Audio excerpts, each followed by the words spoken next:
Why did the recording start when I started to talk? The floor is yours. Just continue. We'll explain later. My week has been well. Yeah. What was the highlight? Like, what is it that stood out for you? Well, a lot of things. Um, there are a lot of things. So one, of course, it's everything when what everyone is talking about, the Adani deal.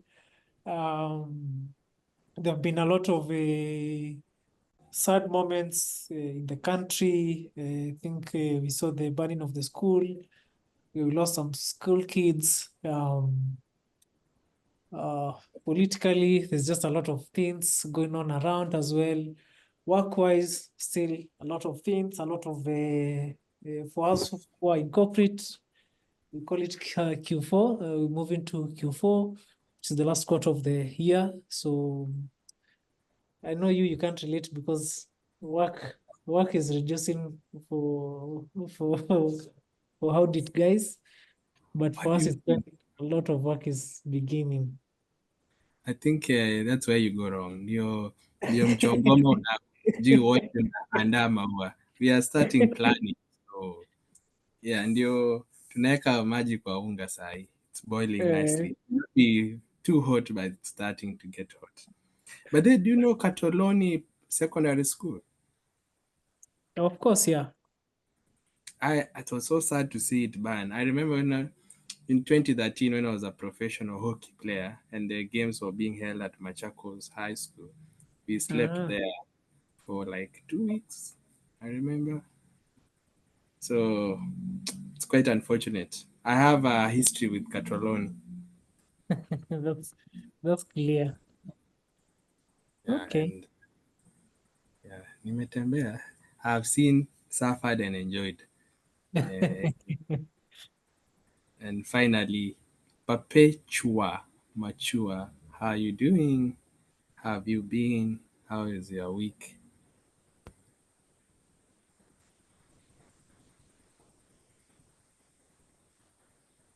Hi, Mr. President. Good evening, friends and family of Rotary. I'm doing well. My name is Perpetual. I'm a guest from RCNC. That's Rotary Club of Nairobi Central. I'm doing well.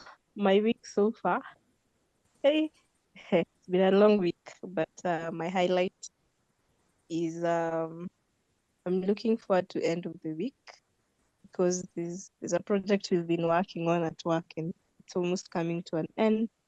And in the process of just reviewing the what went well and what we need to close before Friday. So far so good, and I'm grateful. Also happy to join this session. That's great, and all the best in your project. And Tia, someone Thank says, you. please process the payroll. As an employer, mambo ya Adani, watia wengine for this week. I hope the message is home. So we're gonna start the meeting, and we'll start with the normal Rotary protocols.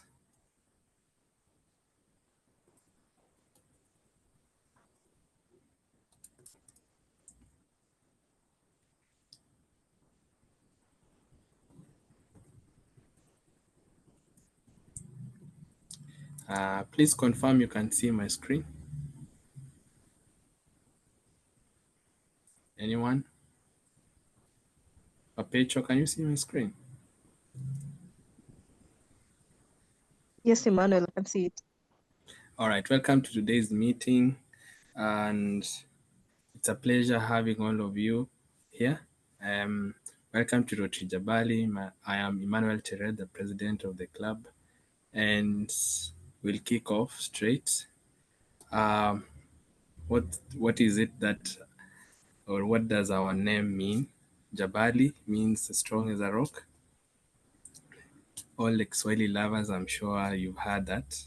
So we pride ourselves in being strong and for our family and for our members and for our family members and our communities. That's why we always say Rotary Jabali is a dependable family. Of course, we are chartered in Kenya, but our members are spread across the world. For our Rotary Grace today, our IPP will lead us, Gaia.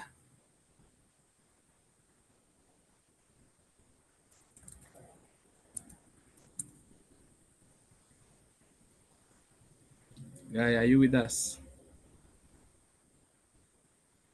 All right. Miss Gaia, please lead us with the Rotary Grace.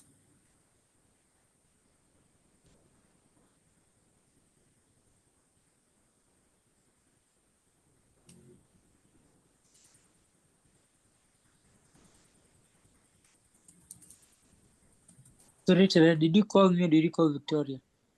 I called you and then you didn't respond, and I decided to call your sibling. Please proceed with the Rotary Grace. Okay. So which one? O Lord and giver, O Lord and giver of all that is good, we thank thee for our daily food. May Rotary friends and Rotary ways help us to serve thee all of our days. Amen. Amen. And Eva, please lead us on the Rotary four-way test. The Rotary four-way test are the things we think, say, or do. 1, is it truth? 2, is it fair to all concerned? 3, will it build goodwill and better friendships? 4, will it be beneficial to all concerned? And finally, SK, please take us to the object of Rotary. The object of Rotary is to encourage and foster the ideal of service as a basis of worthy enterprise, and in particular to encourage and foster, first, the development of acquaintance as an opportunity for service. Second, high ethical standards in business and professions, the recognition of the worthiness of all useful occupations, and the dignifying of each Rotarian's occupation as an opportunity to serve society. Third, the application of the ideal of service in each Rotarian's personal, business, and community life.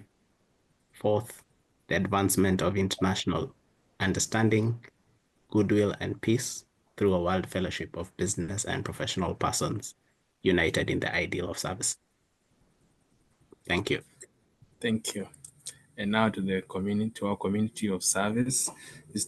I'm glad today we have someone taking us about mental health, and we have our guest today, Evelyn Ngatia. I'll highlight her story, her bio, professional experience. Evelyn is a multi-award winning thought leader, strategist, corporate trainer, and a speaker.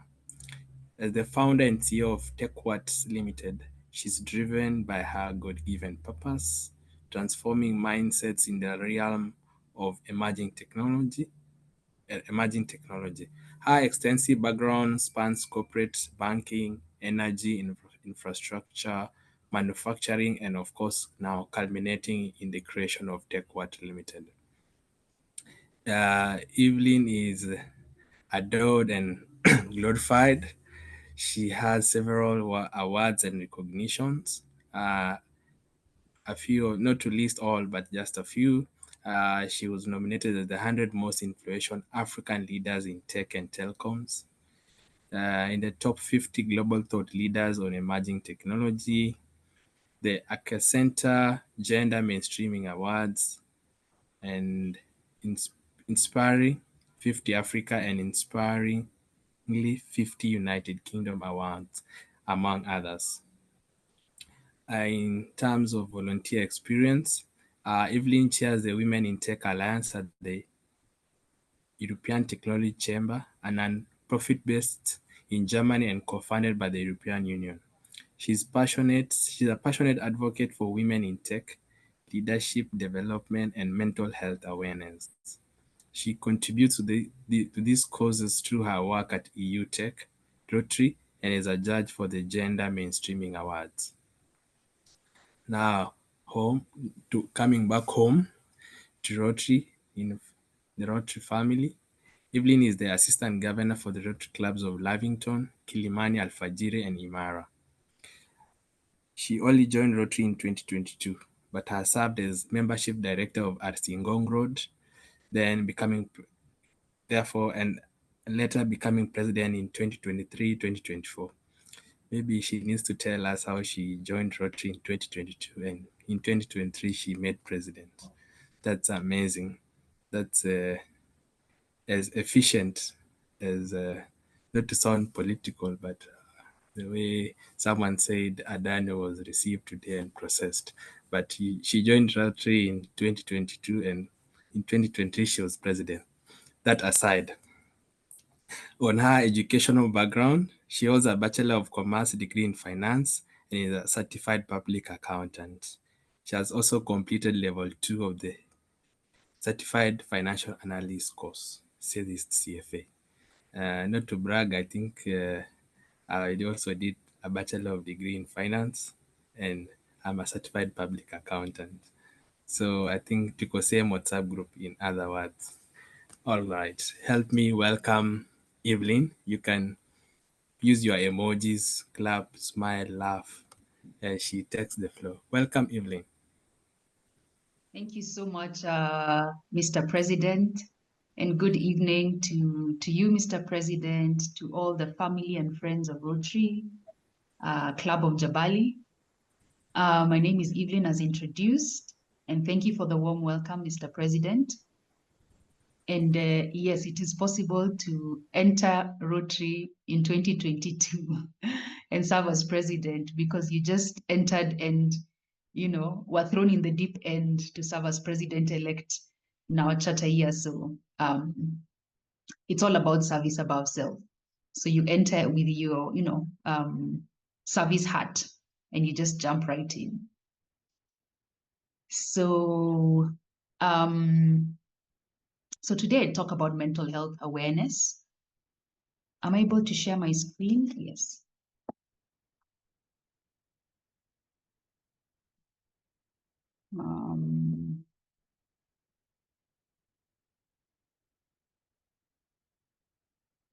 I think you can, right? Yeah. You can see? You can see Yes. my screen? All right. Yes. Perfect. Okay. So yes, so today's topic is mental health awareness. This is just a little bit about me, but I've already been introduced, so I'll skip that slide. And I want this to be as interactive as possible, so feel free to share your questions, your comments in the chat. Let's engage and see what your experience has been around this topic. So when we look at the definitions of mental health,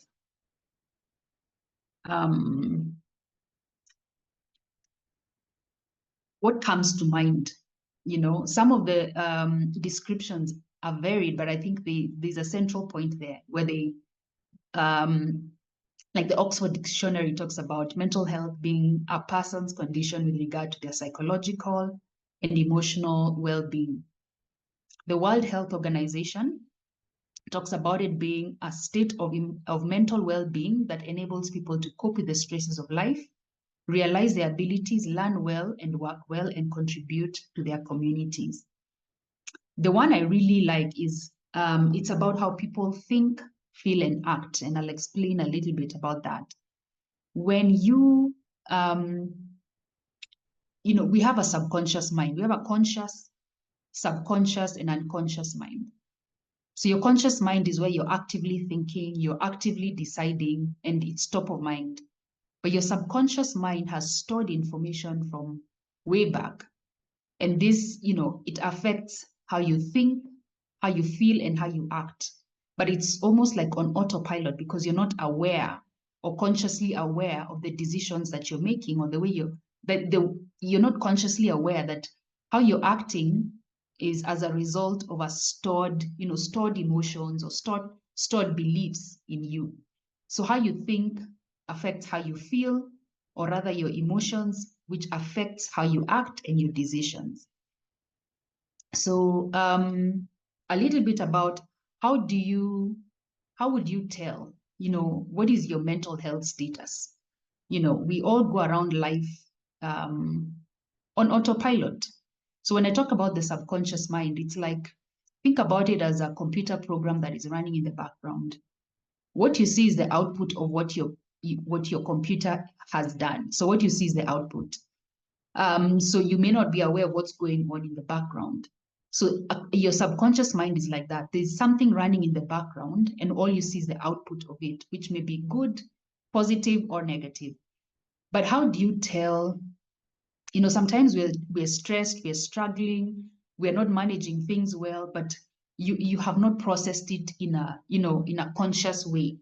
Now this mental health quotient was developed by Sapien Labs. So it's a score. So you do a test which has maybe close to, I think, 100 questions, and they test for different things: your cognition, your ability to adapt and be resilient, your social self, how you're self-aware, what's your mood like? Is your mood affected? Do you have mood swings and stuff like that? How does your drive and your motivation look like? So all those things, all those questions are asked, and then at the end of it, there's a score. So you're scored according to how you answered the question. And it's assumed that you'll answer truthfully because you want a truthful score and you really want to interrogate what your mental health is. And so the score ranges from -100 to +200. So, the red flags are, where you're distressed or you're struggling. So that's, -100, -50, up until the 0 score is considered as you're distressed or you're struggling. On the positive side of things, you're either enduring, managing, succeeding, or thriving. We all want to be in the thriving, bracket. But life has its way of just throwing its curveballs.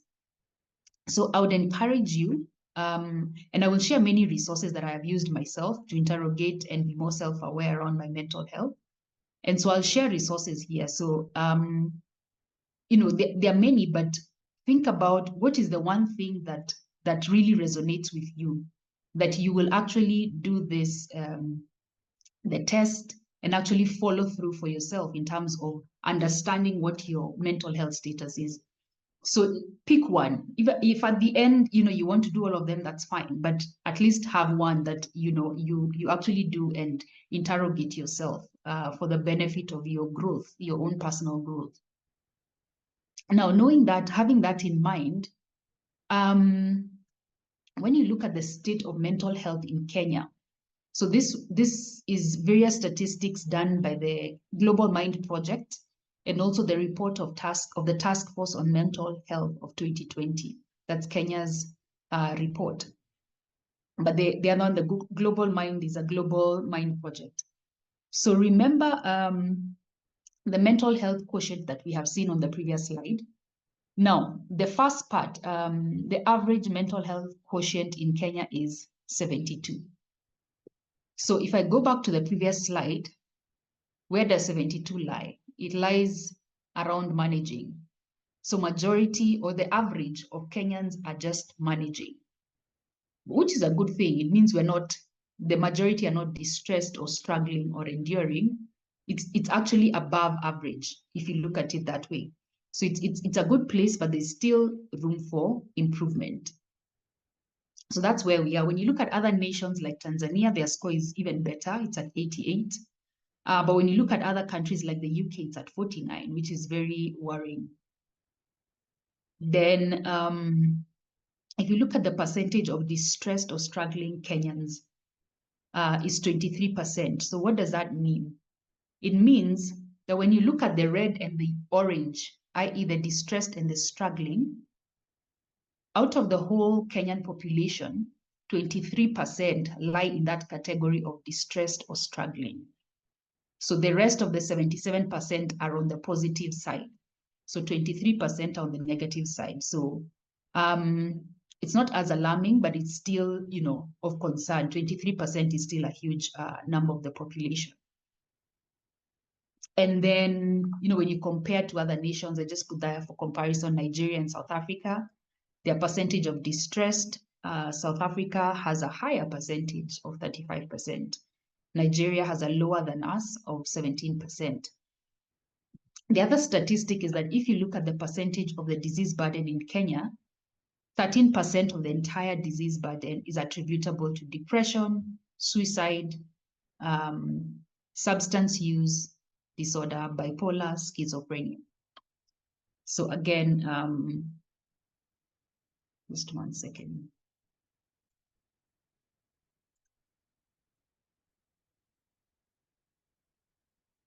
Okay, yeah. So yes, so 13% of the disease burden is attributable to those mental health illnesses. Now, some of the mental health disorders, and you could type in the chat, which ones, have you experienced in terms of, you could experience your close family friends, your relatives, your colleagues, what are the most common mental health disorders that you have seen? So there are many, there are like over 300 mental health disorders. And there's we call it the DSM manual. So it's a manual of all the mental health disorders that they are as classified. And they're classified into 22 classifications. So in this slide, I've only put 9 classifications. If you want to learn more about the others, feel free to dig deeper into the DSM manual. It's available online. And some of them that you see, it's things that you have seen, obsessive compulsive disorder, autism, ADHD, depression, OCD, all these things. Even the things that you don't think about, hoarding disorder, people who really just hoard things which they don't even need, or hair pulling. You didn't know that's a disorder, but there are people who have a compulsive disorder of pulling their hair out, until it's really, they have patches. There are those who pick their skin picking disorder. So all those things, schizophrenia, bipolar, alcohol use disorder or alcohol abuse, anorexia, bulimia, all those. Now, my own experience, and where I would say my experience lies in terms of, what I've been through and what I've experienced and what I like to now teach others, lies in the area of personality disorders. So I know there are over 300 mental disorders, but mine lies in number 1, personality disorders. And I'll talk more about it, especially the narcissistic personality disorder. We have heard about it. It's a term that is used every now and so often, sometimes misused. Sometimes we call people narcissists and maybe we don't even know that they are, maybe they're just a strong personality. So, but we'll demystify this. So that's my area of specialty there. Overcoming narcissistic abuse is really where I have overcome and where I can teach others. So a little bit about my journey. So my journey is about, like I've shared, overcoming narcissistic abuse. And I think when you think about a narcissist, what really comes to mind? It's actually a personality disorder. I know we throw around the term loosely, but it's actually in the DSM manual listed as a personality disorder. And, when you think about someone with NPD, these are people who have grandiosity. They feel that they are grand, they're superior, they deserve everything that life has to offer. They usually need excessive admiration. So you I would say almost need to worship them, if you look at it that way. And they have a sense of entitlement. They usually would tend to exploit people for their own benefit. They lack empathy. They struggle with things like envy, arrogance, and manipulation and control. So if you ever, and I'm sure you've experienced some of these people, and I think the idea is not necessarily to judge or to condemn. It's to know that it's a personality disorder, just like any other mental health disorder. So this is a disorder, and they can get help by going for therapy. But the thing is, when you've been affected by this personality, or you've been a victim of someone with NPD, you will know the damage that they can do to you as a person. You will, and you will definitely, as a victim, you'll struggle with many things. You'll struggle with low self-esteem, people pleasing. But let me not jump the gun. Let me talk about when you think about NPD, the majority of their tools are manipulation and control. But what is manipulation and control? Are we able to differentiate between manipulation and control? Or are you able to tell when someone is controlling you or when someone is actually manipulating you? Is it something that, the red flag will come on in your mind and you'll be able to tell? So some of the strategies that they would use in terms of control would be like intimidation. So a red flag would be someone who likes to intimidate, or plays upon that emotion of fear. So they instill fear in you. So you feel intimidated and you act out of fear rather than acting out of your own, free will. Another control strategy that they use is verbal abuse. So they could use insults, they could use, insults, they verbally abuse you and stuff like that. They would also isolate you, like from your family members, from your friends, in an attempt to control you. Silent treatment is another thing. So when they want you to act in a certain way, they would, go silent on you, and it's intentional to get what they want from you or the desired reaction that they want. There's also the intermittent reinforcement, which oscillates between, what would I say, positive and negative. So positive would be, they would be love bombing you and treating you well, but then, it quickly changes to devaluing you, to belittling you, to, being cruel and stuff like that. So it's almost like if you've ever had someone saying, how do I put this? Breaking someone's spirit. When you use that term, like breaking someone's spirit, that's what they do, to break your spirit so that, they can be able to control you, or so that you're easily controlled and do what they want. So some of the manipulation strategies are, I mentioned that before, love bombing. So they, grand displays of affection, which are exaggerated, okay? Devaluation is where they belittle you, and they those subtle criticisms, and they're just trying to bring you down.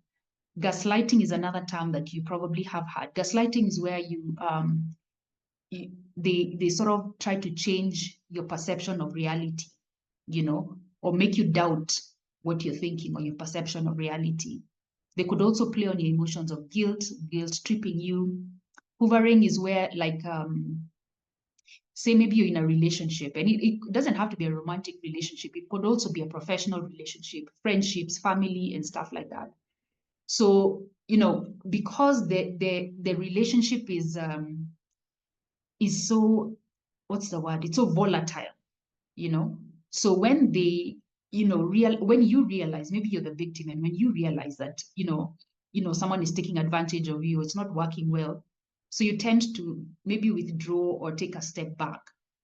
When they realize, they'll come back and try and hoover you, just like a hoover. When you talk about a vacuum cleaner, that's exactly what they do, hoovering you back. So they come with a love bombing to sort of bring you back into their net so that you can come back, and they start the process again of love bombing, devaluing you, and all that.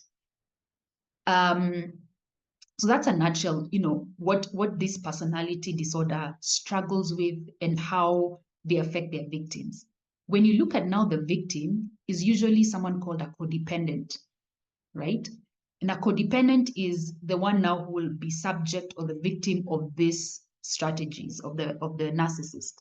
So you think about the person who has been abused over and over again will end up with a low self-esteem, will end up with people pleasing, especially because they've been intimidated for so long. They've been abused, that the only way to survive is to please the narcissist so that they can, survive in this world. They struggle with the fear of abandonment. They have difficulty making decisions. So remember, they've been controlled or manipulated by these narcissists. So they've sort of given up their decision-making powers to the narcissist, and they have approval addiction. So it's almost like they can't even make their own decisions. They need the narcissist to make the decisions for them. And there's compulsive caretaking. So my story around this, and I don't know how much time I have, Mr. President. You can guide me when time is almost up. You still have some time. Okay. So my story around this started way back. I grew up in a household where my dad was narcissistic. And I guess he didn't know any better, God rest his soul, he's, now late. And, you grow up in a household where there's so much control, you can't make your own decisions. So we used to put it like, he's so harsh, very harsh and very controlling, all your decisions are controlled. So you end up being a person of low self-esteem, you end up being a person of people pleasing, and I never realized that until my adult life. So in my adult life, I knew I used to struggle with especially authority figures, even challenging authority figures, you're overly submissive to authority figures. And I knew that it had to do with my upbringing, but I really could not point a finger what the problem was. And it was so funny that, sometimes the way you're told, you end up like, and I guess it works for both genders, that you end up in a relationship with a man like your father. You've had that term. And I guess the reverse is true for men. Maybe you end up with a woman like your mother. And I'm talking about if there was negative perceptions about those parents, not necessarily the good, but the bad side. Now, so I would end up in such relationships with narcissistic people. So, a codependent and a narcissist are like a match made in maybe hell. Let me just use it that way. And not just romantic relationships, but I would also end up in the same. You find in the workplace, you end up with a boss who's a bully. So typically when you think about a bully, most likely it's a narcissistic personality disorder. So I'd end up in the work. So you almost attract this kind of people, whether it's in the office, whether they are friends, whether they are pastors, whether they, any kind of relationship, you'll find that dynamic of you're attracted to this narcissistic personality. And so I think my turning point was one point I listened to a therapist who was giving a talk, like the way you guys have invited me to come and give a talk. So a therapist was giving a talk and she was talking about attachment styles. And I'll talk about it later. Attachment styles, and she went on and on about what attachment styles are. So there are like 4 attachment styles. Where you're securely attached, meaning you're healthy in relationships. You could be the other one is anxious. What is it called? Anxious preoccupied. These are people who fear abandonment, so they are very clingy. The other one is avoidant, dismissive avoidant. These are people who are very hyper independent. They're not what can I say? They're not very close in relationships. They're more avoidant. They're more dismissive. They're more emotionally unavailable. Then you have the other one is fearful avoidant. So these people they oscillate between anxious and dismissive avoidant. So they are in between. They have trust issues and stuff like that. So she broke it down like that, and she gave us the test, to do and where to find it. And after that, I did the test and I realized, wow, I was struggling with insecure attachment, and mine was actually fearful avoidant. And so once I did that test, it was like, an opening into the world of self-awareness, understanding what was wrong, going inward and understanding what went wrong. So I remember after that, I reached out to one of the therapists who was doing the sessions, and I went through a therapy session. And that's when I realized there's no shame in therapy because it is so therapeutic, just like the word suggests. And at that point, when we're going through the therapy, and the therapist already knew what my problem was, even as I just indicated that, the issues that I had with, a controlling father, the issues I had with relationships and stuff. And she said, yeah, do the codependency test. And she gave me a test to do, and it came out, yes, high on codependency. And she was quickly able to show what the problem was, that, you had been a victim of narcissistic people all across. So you can imagine how traumatizing it is that since childhood, your adulthood, you're always a shell of yourself, can't make decisions, low self-esteem, people pleasing, all these things. And so it was a light bulb moment for me. And when I realized that this was the pattern that I had seen across, my life, I was like, wait a minute. And I took stock of all the relationships that I had at that particular point in time. And as I assessed them, I realized, oh my goodness, they were all narcissistic people. And of course, they had to go. And I'm talking about, friends, professional relationships, they all just had to go, because what you realize is when you're healing from this kind of people, the advice usually that the therapist will give you is that you go no contact. No contact means you just completely go no contact, just like the name suggests. Sometimes it's difficult if that person is a family member. You can't go no contact with, maybe if it is a spouse, maybe if it is your brother, your sister, your mother, your whatever. So you have to look at how do you go no contact in a situation where it's easier when it's a friend, to actually disengage from that friendship, but it's not as easy to disengage from a relative. But you have to see what boundaries that you can set with this person so that they stop, taking advantage of you, or you stop letting them, take advantage of you. So that was where I found myself. And now, once I did the work of, going through therapy, going through personal development school, which was, really gave me the tools of how to deal with this codependency, how to heal from it, and how to set boundaries, how to say no. Because remember, codependent doesn't easily say no, So learning how to say no, learning how to set boundaries, learning how to even just be self-aware of your emotions. I learned how to journal, which was so important. I learned to take stock of my emotions, because when you say emotions are data.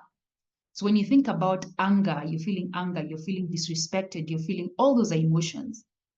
And we say sometimes anger is a bad thing, but it's just an emotion. It's just a data. It's giving you data about what's going on inside so that you can take action. So when you think about that data, if you're constantly feeling angry, why are you feeling angry? Is it that people are taking advantage of you, or are you letting them take advantage of you? Is someone doing something they're not supposed to, So it's a sign that you should take action.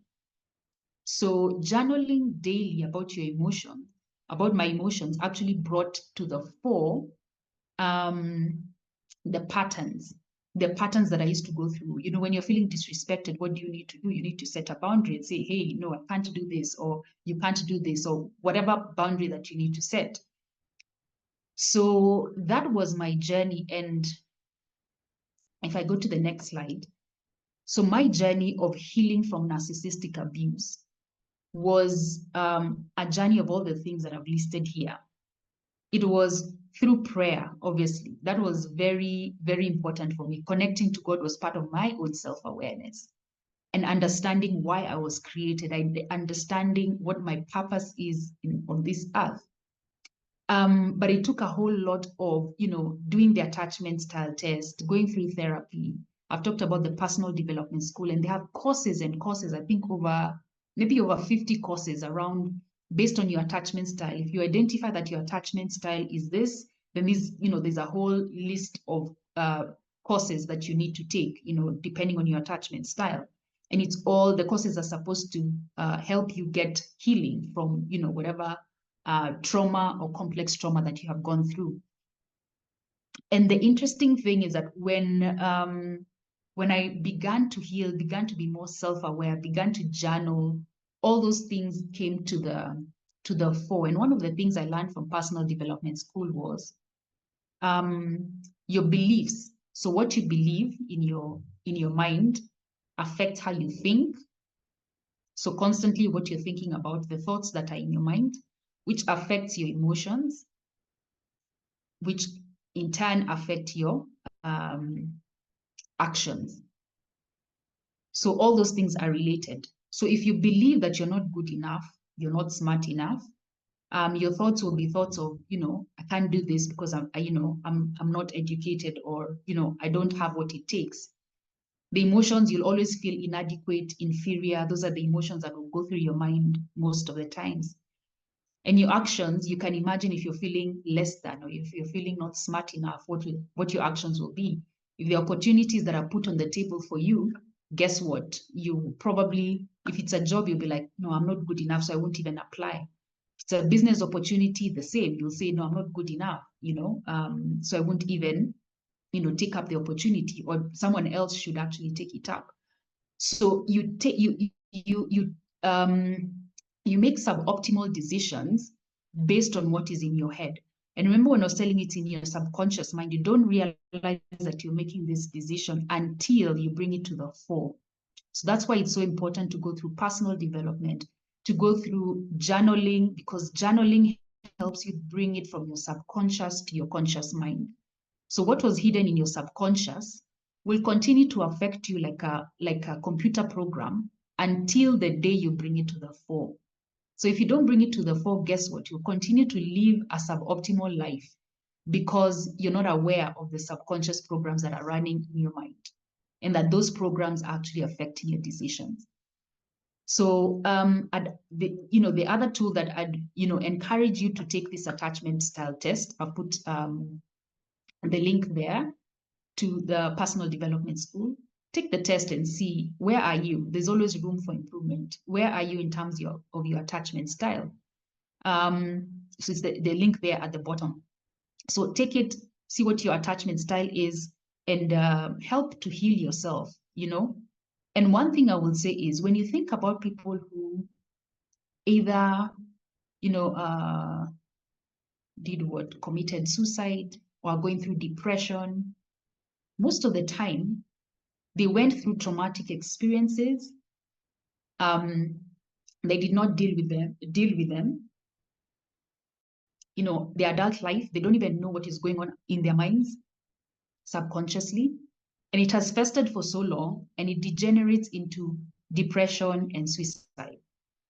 So my area is to help people become self-aware so that it doesn't degenerate into that level of suicide and depression. So you nip it in the bud before it gets to that point. And what you realize is, you'll start to sometimes see the patterns in your children, if you have children, for example. And that's when it hits home. You're like, why is this child, being manipulative? Why is this child being controlling towards his other siblings, And you wonder that, but these could be things that they have learned from you as a parent. So you owe it to yourself to heal, so that even your children do not struggle with this, whatever things that you are struggling with. Now, in the introduction, you were told that I was in the tech space. So my area in the tech space is to transform mindsets in the area of technology, and especially women in technology. Now, what does technology have to do with mental health? They're so related that the day that I became self-aware, discovered what my purpose in this world is to transform mindsets in terms of technology. A lot of people fear going into technology because they think technology is evil. They think it's for women, they think it's a man's world. Generally, people think, it's for the young people, or whatever it is that you feel, those are your beliefs around technology. So if those are the beliefs and they're negative or they're limiting beliefs, and remember the world where we are, going into is predominantly tech related. So if we're not thriving in this tech related world, guess what? Will not thrive in the world because it's predominantly tech related. And so I help people to overcome those mindsets, those limiting mindsets, which is a journey that I have gone through myself. Through the overcoming narcissistic abuse, I have understood the mindsets, the beliefs, the thought patterns, the emotions, and the actions that I can translate it into tech and why people would fear going into tech or why women have a certain mindset around technology. So that's the area where I help people. So that was my journey of moving from brokenness to wholeness to purpose. And you too can also, if you haven't discovered your purpose, it is part of your journey. Your journey to understanding your purpose starts with self-awareness. So again, I encourage you to take this step. And there's no shame, by the way, in going through therapy. It is so liberating, you will not believe. So my journey was through, the attachment styles, the therapy, the personal development school, and up to self-awareness and discovering my purpose. And this is just one of the tools that I used. Remember, I was talking about journaling, how important it is to journal. Journal daily, journal when you wake up, or if it's the last thing that you sleep, last thing before you sleep. This is called the emotions wheel or the feelings wheel. It's a wheel.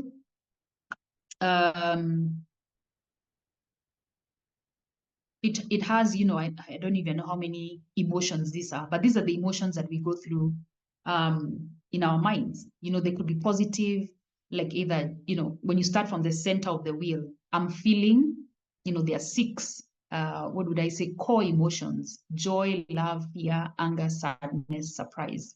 And then from that, they go into more depth and more detail. So understanding your emotions means you also need to label them. What exactly are you able to define what you're feeling? Are you feeling hateful? Are you feeling resentful? Are you feeling guilty, for example? All those are feelings. You've got to be able to identify the feeling that you are feeling so that you can, understand what is the source of that, of that emotion. So as you journal daily, I'd encourage you to use this emotion wheel to just identify the emotions. And this is available online. If you just Google emotions wheel, you'll find it. So I'd encourage you to, journal and see what emotions are going through your mind, understand the patterns, because sometimes you'll find they're predominantly emotions that you feel every day, and so journal the good ones, the bad ones, the positive and the negative ones, and it will help you to identify the patterns that you're feeling and bring whatever is hiding in your subconscious mind to your conscious mind so that you know what to do with it. And this, I leave you with just this quote, which is from Carl Jung. He's a very well-known psychologist. And he said, until you make the unconscious conscious, it will direct your life and you will call it fate. And that is so true. So if you continue to let your beliefs, your emotions lie in the background, until you make them conscious, they'll continue to direct your life and you will call it fate. Yet this is something that you can actually reprogram and, nip in the bud. So with that, I think I am done. I shall open it up to any questions or comments. Thank you, Evelyn. I think I'll kick off with a question. One, I think maybe you can share some insight on the eating disorder. I don't know what it entails. And secondly, I always see people bragging, oh, me niko na OCD. I didn't know it's a disorder. Maybe you can say something on that. All right, thanks. Okay.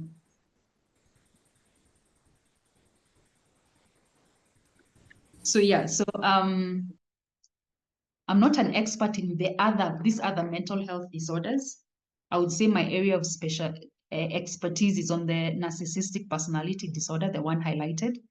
But I can share maybe something, eating disorders, anorexia and bulimia. Have you met people who are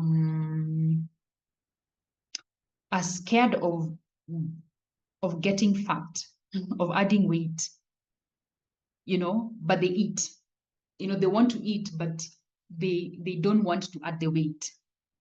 So they'll eat and go and, throw up in the bathroom. And, they do that on a constant. So it's like a battle between eating and, throwing it up. So that's a disorder. It's an eating disorder. You want to eat, but you don't want to add weight. So you go and do that. So those are the kind of eating disorders that are there. In terms of OCD, wow, OCD is so wide. It's like the ones I've mentioned. Like, let me share one that I struggled with, which is the skin picking disorder. You didn't think that it is a skin picking disorder. Let me see how to describe it. It's something to do with like, you want your skin to be perfect. This is the way I can describe it. And so any blemish on your skin or any, let's say a wound, let's say you have a wound on your skin and you want it to be smooth. So you'll keep picking on it in the hope that it becomes smooth, but you're actually doing the opposite of what you want to happen. It's like it doesn't even make sense. You have a wound, so you keep picking on it in the hope that it will become smooth, but you're just actually, making things worse. So that's like, and OCD is wide. OCD is that skin picking disorder, it's hair pulling disorder, and the like. So I don't know if I hope I have answered a little bit of your question, but if I haven't, you will excuse me. Yeah, I think you partially answered, because I don't know, some people have like OCD where they go to a place, they don't like the patterns, like how the tiles have been laid, how the clothes have been arranged, how the food has been served. So it's always a flex. I mean, niko na OCD. I don't know if that's part of having a disorder. So the thinking is the same. So think about that skin picking disorder that I've explained. The genesis is that you want something to be smooth. You want it to be aligned. You want it to be in order, right? And so you keep bringing things to order. So it's like there's the skin picking where you're trying to bring it back into order to the way it was. Your skin was smooth before that spot or whatever it was. And you're trying to bring it into order. People who see things are misarranged and you want to bring them back to order, and it's obsessive. You obsess over it. You can't function if things are not aligned. So the thinking is the same. It's an obsessive thing. You obsess about disorder or order in that sense. Thanks. There's also a question in chat by Eva, says, if it's your friend who has a disorder, how can you encourage them to have the necessary steps to wellness, especially if they are still in denial? Yeah. So you can't really force somebody to, get help if they do not want to. You can share stories. You can invite them to where these topics are being discussed. You can, put them in positions where, they'll hear about this information and want to go and seek the help. And you can also talk to them, like, sort of like look at it from different angles or try and, hit them from different angles. But you can't really force somebody to, get help if they don't. It's like someone maybe who is suicidal. Unfortunately, you cannot really force them to get therapy if they do not want to. You can try as much as possible, but you can't actually force them. So it's kind of the same thing. So if it is your friend, And again, it depends on the disorder. Like narcissistic personality disorder is very hard for them to actually realize that they, are toxic. So if they're in denial, I think the best you can do is find maybe someone that they trust who can, maybe that person is not you, someone that they can listen to, someone that they do listen to help deliver that message. Maybe if it's a family member or whoever it is, or give them information, or somehow try and find them spaces where they can get help or where these topics are being discussed. I think that's the best that really you can do. On top of course, you'll have highlighted and told them that, there's this problem or struggle that you see, and hopefully they will see. All right. Sam's SK, your hand is up. Yeah, thank you, Mr. President. Thank you, Evelyn, for the very informative talk and sharing with us your story. Just one question is, what happens if, say, one is quote unquote aware of your subconscious, you are aware of your thoughts and kind of what you may be, the kind of help you may be needing, but you are adamant to take that step to ask for help. So does one have to wait for a trigger, or, what can one do to get yourself from, yes, I'm aware, I can sit pretty with my problems, if they have no physical manifestation. So what could be the trigger for you not to go and get that help? Because I think what I've had from is, yeah, you can sit pretty with it. There's no physical manifestation, and you do not want to take that step and ask for help. Yeah. I think triggers are different for different people. So, like my trigger was, I don't even know, my trigger was just the opportune time came. There was this presentation that was being done. It was a mental health, I guess, talk, but I knew at the back of my mind that I had this problem. But I knew I had this problem for a while before I actually took that action. So I guess it's opportunity meeting. I don't know. But I think maybe if I could share something, sometimes people are afraid to actually ask for help or to get help, or afraid of the what's the word, being judged, that you're seeing a therapist, and you'll be viewed in a certain way.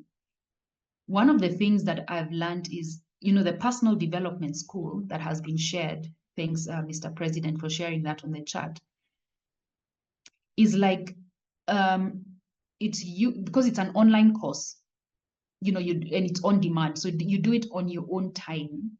No one has to know. You get, no one has to know that you're doing the course. No one has to judge you. So you go, download the content, watch the videos, but the way they're structured, I think the lady, she's called Thais Gibson, the way she structured it is so transformative in itself, because it starts from the attachment style. So if that, if the person would actually do that and get to understand themselves, they would actually be, I don't want to say triggered, but they would actually be interested, intrigued, to take the next step, whether it is therapy or whatever it is that is the next step. So again, just exposure, being exposed to this information, being exposed to people who are talking about it, is trigger enough to know that these things are happening, and it's okay to seek for help. So I think the trigger would be different, but I would say, I don't know, put yourself in spaces, or encourage the person to put themselves in spaces where these things are being spoken of. I know I hope I've answered your question, but again, back to what I said, you can't really force somebody to take the help, but you can suggest it. You can suggest that. So hopefully the trigger will be a positive one and not a negative one where it has spiraled into depression and now you have no alternative than to actually seek help. So the idea is not to wait until it has degenerated into something before you seek help. Okay, thanks, Evelyn. I think we can take 2 or 3 questions before we call it a day. Anyone with further questions? Kennedy? Thank you, Mr. President. Just want to take this opportunity to appreciate AG. I think I came to this session hoping, expecting a lecture-esque session, but then she made it so easy, especially by sharing her story. And I think that was so practical and that connected to a lot of people here. Although I speak for myself, but I believe it was really connected to a lot of people. So thank you so much, AG. Karibu. Thank you, Kennedy. Anyone else? You can type your question in chat.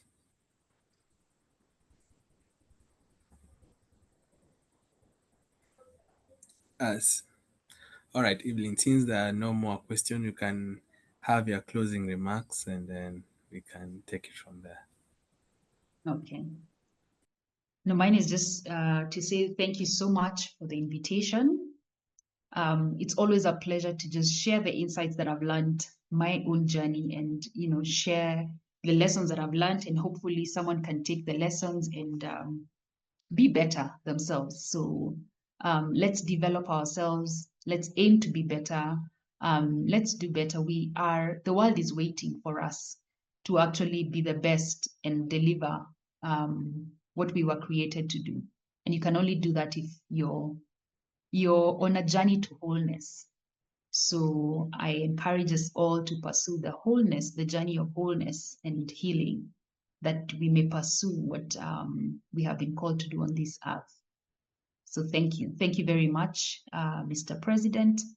And thank you to your team. And I think Job who also invited me. Asanteni sana. Karibu, and maybe one ask if, in case someone has any follow-up question, do you mind if we share your contacts with our members? That's okay. Very much happy to answer any other questions you may have. Yes, you can share my contacts. Because this is a very critical, topic, and maybe I don't want to assume, maybe some people are not comfortable asking the questions publicly and may slide onto your DM. Yeah. In case they say Yes. they are from Jabali, I'm Karibu. Yes, that is very much okay. I understand the sensitivity of the issue, and sometimes people just, may not want to share publicly and would want, some kind of help, which if I'm not able to, I can definitely direct them to where they can get help. So yes. Thank you. All right. Mutiel, please, the floor is yours for the vote of thanks and the SAA session.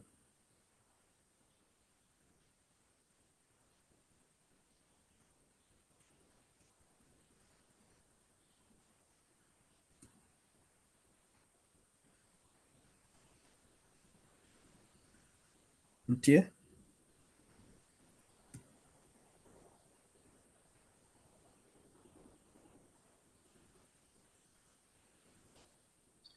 Thank you,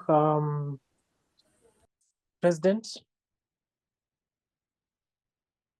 So thank you so much to our speakers for today.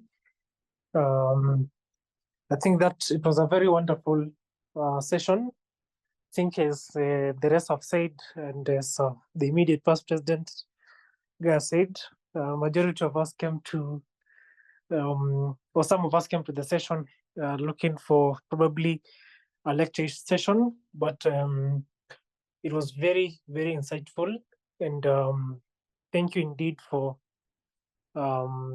spending the time with us and for the wonderful insights that you've given to us tonight.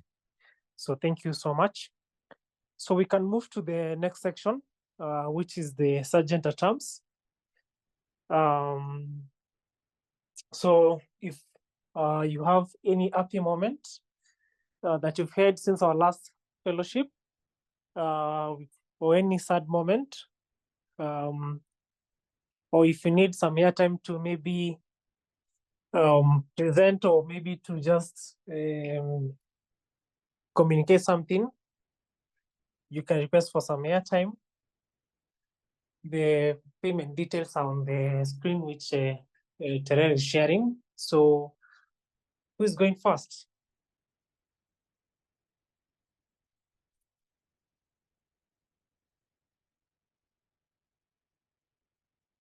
And also, if you know you came late, please.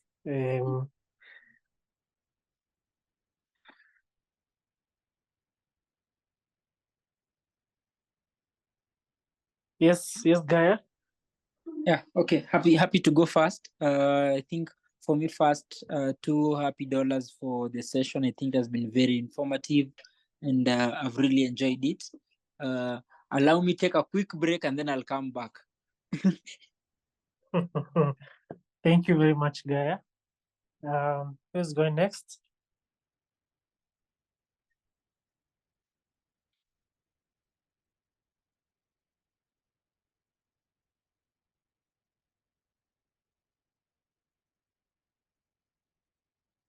Yes, SK.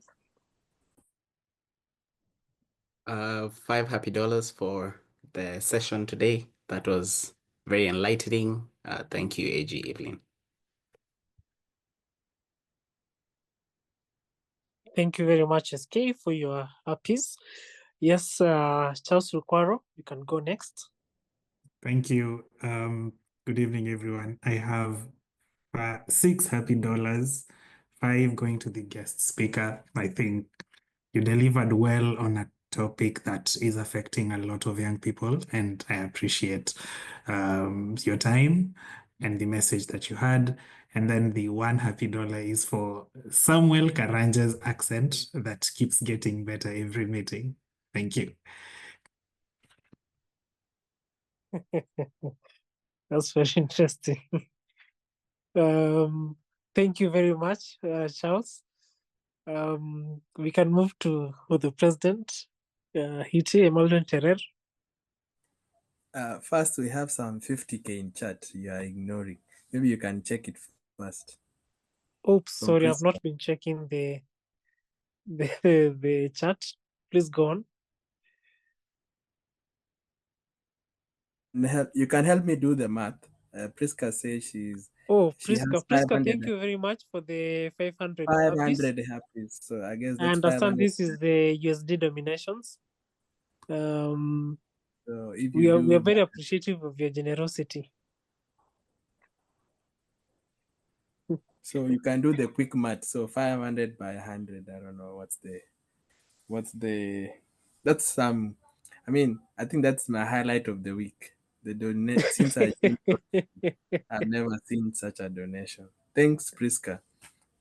And also Kennedy has 3 happies. You can read through, I guess. And then I don't know. Yeah. Rotary and Kennedy Macau, thank you very much for your 3 happies. Do you need to maybe take the mic?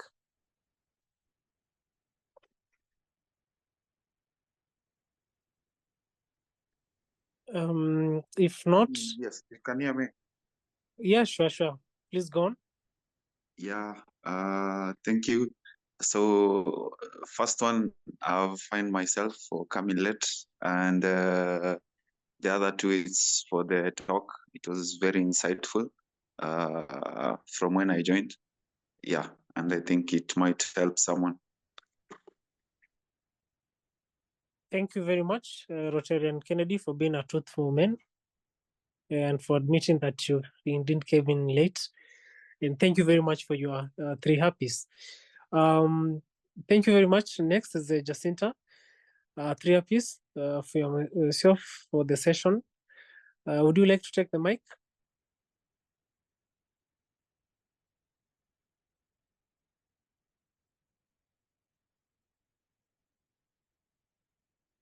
Okay, thank you very much, Rotary Jacinta.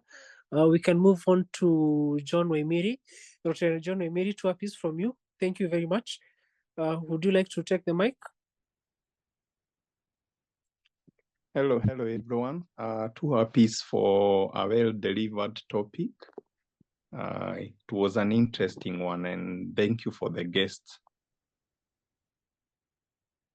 Thank you very much, Rotarian John. Anyone else? I can't see any hands up. So Mutie, now I'm back. Oh, sure. You can go ahead. Apologies. I was interrupted here a little bit, but I started by giving $2 earlier for the session, and I think just as everyone has echoed, I think this is a very sensitive topic that was delivered in such an immaculate way and such a way that probably opens your thoughts to a lot of things. So thank you so much to the speaker, and then two more happy dollars to make an announcement on behalf of Gadua, who is not with us today on this meeting. So our next meeting is on 9th of October, and through the leadership of Gadua, our next speaker will be past Rotary International Vice President Yinka Babalola, who will be speaking about the magic of the Rotary Foundation. And this is special because, as many of you are aware, October is usually a very special month for Rotary because Rotary spends a lot of October doing activities around polio ahead of the World Polio Day on October the 24th. So listening to Yinka at this time will be opportune for us as an encouragement for all of us to give towards polio. And so it's important for all of us to join this session and for all of us to invite our friends and colleagues, not just from other Rotary clubs, but even from over and beyond. And then this is also an important session for us because in November, as you're aware, November is usually the Rotary Foundation month. So this will also be a good encouragement to just give you a bit of excitement towards giving to the foundation ahead of the foundation month. So I've went in longer, so I'll make it $3 for the airtime to make that announcement. So in summary, on 9th of October, we'll be hosting past Rotary International Vice President Yinka Babalola. A PR team will be sharing out the poster and other details, but we thought we'll make that announcement. Thank you. Thank you very much, IPP Gaia. Anyone else to close the session?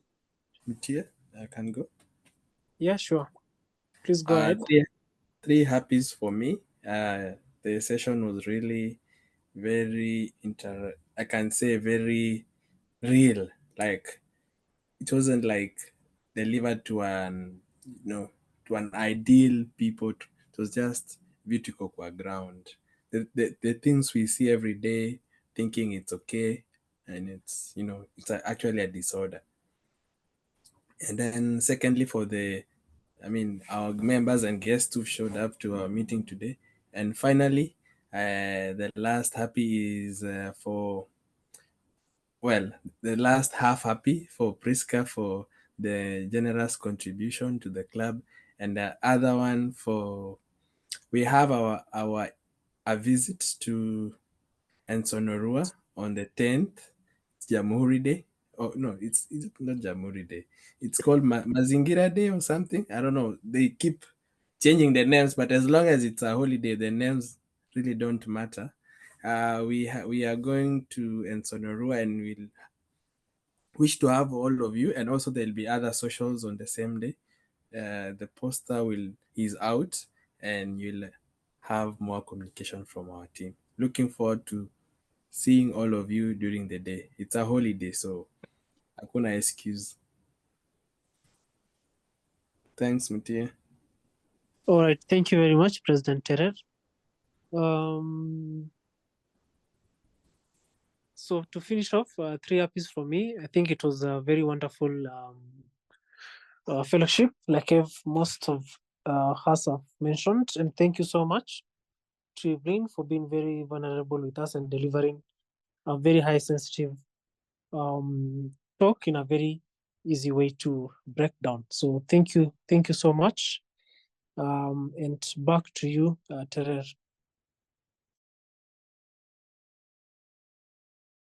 All right, I think just to confirm, I've had RCNC, RC Ngong Rd. Is there any club around?